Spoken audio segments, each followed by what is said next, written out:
Good morning. It's November, it's dark, it's cold, and we're in London. Massive week this week. Pensions for Purpose conference. A marketing meeting. Lunch with Alicia, our amazing investment director who's about to go off on maternity leave. Devon tomorrow. Board meetings all day. Then across to Monaco for the big reveal of the new shoot room. Penny and the team have completely redone the place. I cannot wait to see the studio.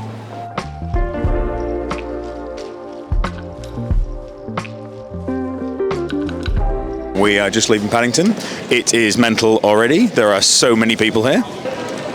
So I asked the question, is there a place for conferences anymore? So in a world whereby you can watch Rogan and Chris Williamson and Diary of a CEO and High Performance and all these amazing podcasts with the best thinkers and minds in the world, is there a place for a conference? We get asked to do 1 or 2 conferences every week. Most often the answer is no, because we just can't get to everything all the time. Sometimes we say yes. How do we decide?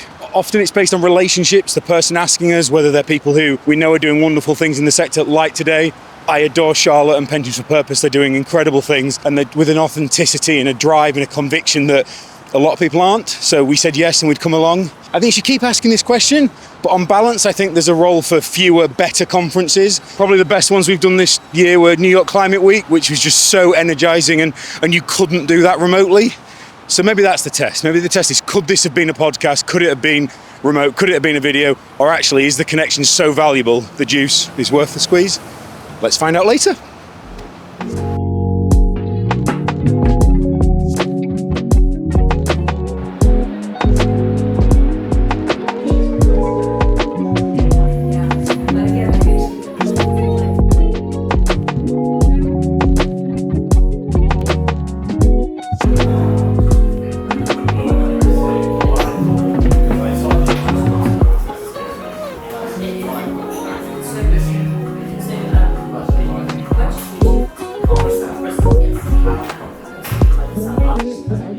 Get me to 100,000 LinkedIn followers by the end of the year. 100,000? Yeah. Oh, right. I was like, we've got a month, right? Did I ever suggest that I'd be reasonable? No, and that's what we like. I think these rich to camera videos could be pivotal in that. Anyway, we've said Depending on how we market it and what you talk about. Getting the balance right between it being like, let's do stuff, and classy enough. Yeah, 100%. But I think people watch stuff to learn, or because they like that person, or like relatable stuff. So if people, especially if it's building the first environmental unicorn company, people will want to learn how to do that, and people want to learn how to be a founder and a CEO, and how to build a high performance team. It's like, I think it's all those how-tos of basically like the blueprint of how we've done OC so far. Should I? Which is what the book is, but I think all content, we can reuse the same aim and just do it in different content forms. Agreed.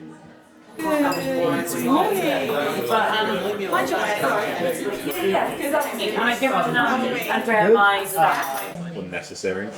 So, podcast rebrand, rich to camera, vlogs.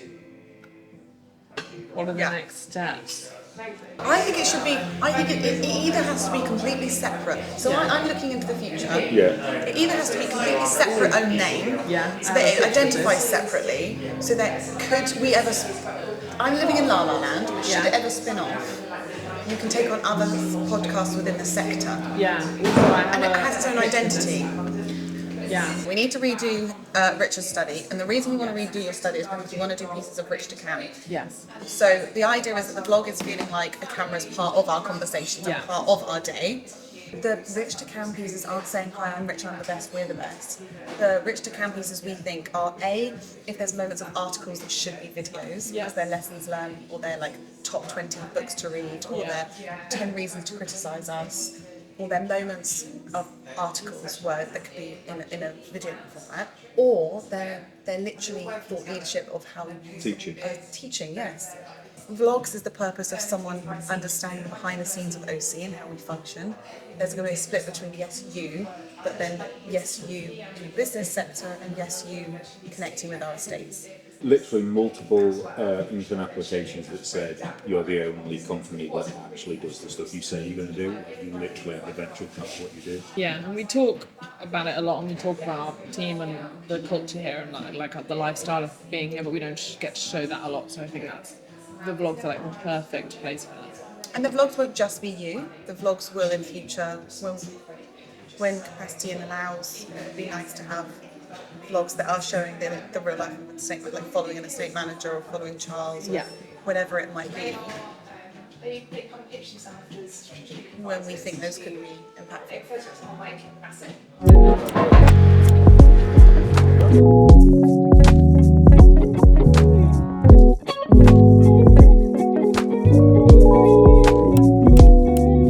So, thank you very much for the introduction. We're going to be your entertainment for the next 35 minutes.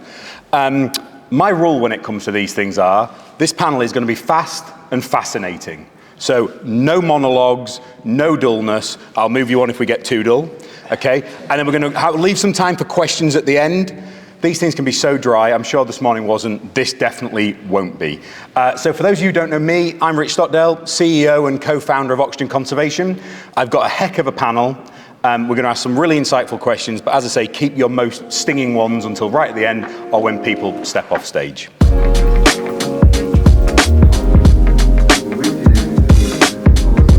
Bees pollinate 1/3 of global crops, so if we degrade our soils beyond a certain point, we're in trouble.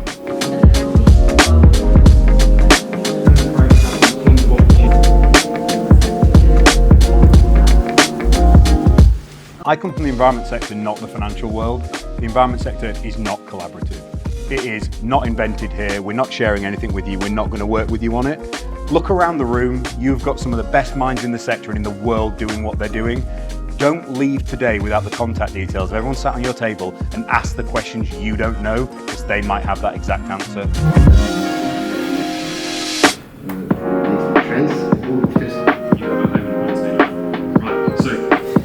So it's really the way that you can best drive change is actually using your possibilities as a private market manager to drive that change. We were very fortunate to break the world record for the highest price paid for a carbon credit earlier this year. We did that because we put the most premium product possible on the market. Every aspect of that was better and more expensive. The seed cost me more, the people that planted the trees cost me more, the fences cost me more. We had to start a new business to deliver it locally where we did. It was a competitive advantage. I love the fact others aren't doing it, because the best of the best will get a higher return and will get paid more. The free riders will have to come in the future. The ones that move first will make the biggest return and will perform the best, and you'll attract the best talent. I want to compete based on quality, not the bottom line, not making it cheap. Thank you for...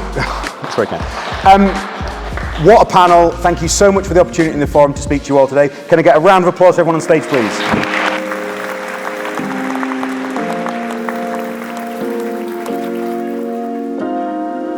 We started this morning with a question. A panel discussion is worth it. A conference is worth going to in person. Can you learn anything? Can you connect with people in a better way than you can just by listening to a podcast or a YouTube video? When they're like this, yes, you can. When you sit a panel up there who are coming from completely different sectors and spaces, but are the people who are pushing boundaries, are asking questions others aren't, are acknowledging the complexities and the difficulties and the challenges, but are seeing those things, those risks, those problems as opportunities for investment, not as social strategies or political decisions, but actual genuine investment opportunities where you marry that risk with capital and innovation and excitement. You can outpace the market and have incredible returns, but you've got to view it as an investment. And that's what Pensions for Purpose do. They make sure that investment is recognized as something that can do fantastic things for people, for wildlife, for the environment, for society as a whole, but as an investment first. Was this one worth it? Yeah.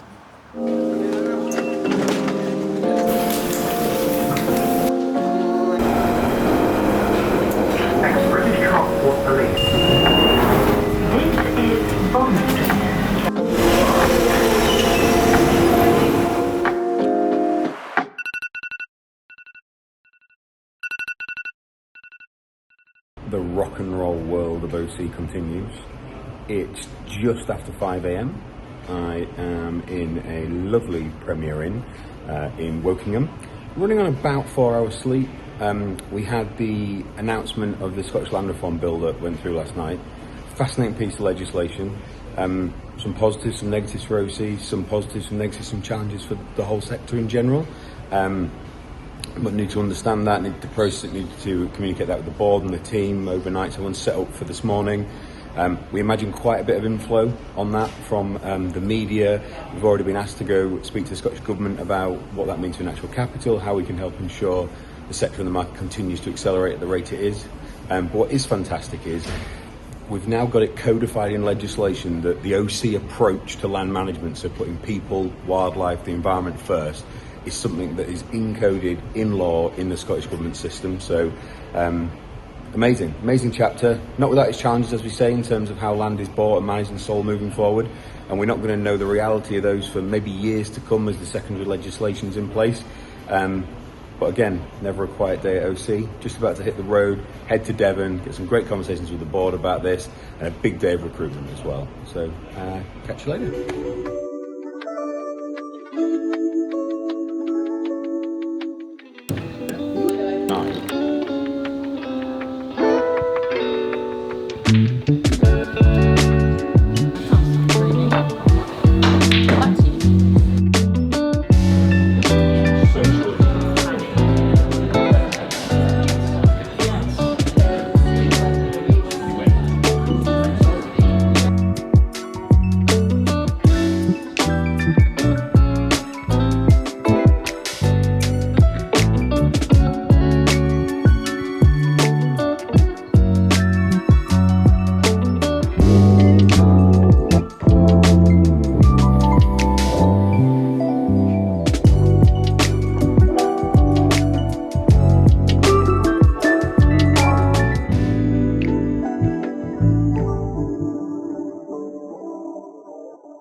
I think I'm going to react. Yeah. It's like Christmas Day, isn't it? Well, even if it's a bad reaction, as long as it's a reaction. I can see that photo already. Okay, I'm ready. Am I closing my eyes? No, just come up the stairs. Okay. I mean, I fucking love that photo for a start, right? Penny! Wow, is it an actual studio?